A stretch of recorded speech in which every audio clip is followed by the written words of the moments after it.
প্রধানমন্ত্রী তারেক রহমান বলেছেন, গণতন্ত্র বাধাগ্রস্ত হলে অর্থনীতি, শিক্ষা ও উন্নয়ন বাধাগ্রস্ত হবে। আমরা আলোচনা করব, সমালোচনা করব, তবুও এই সরকারকে ব্যর্থ হতে দেব না। ত্রয়োদশ জাতীয় সংসদের প্রথম অধিবেশনের সমাপনী ভাষণে প্রধানমন্ত্রী এসব কথা বলেন।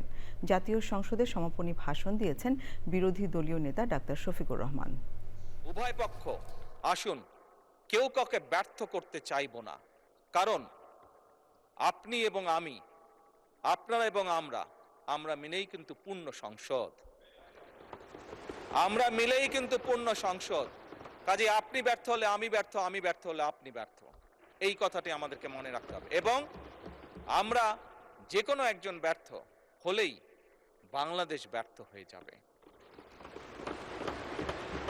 আমরা কেউই, এই সংসদের কোনো একজন সদস্য, আমরা শয়নে স্বপ্নে কেউ ব্যর্থ বাংলাদেশ দেখতে চাই না।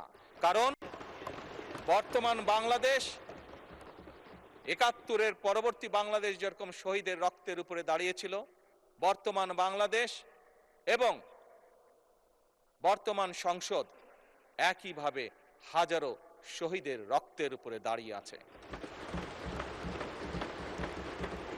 তিস্তা মহাপরিকল্পনা বাস্তবায়ন অতি সত্বর, বিশ্বাসযোগ্য, দৃশ্যমান ভূমিকা নেওয়া হচ্ছে, আমরা দেখতে চাই।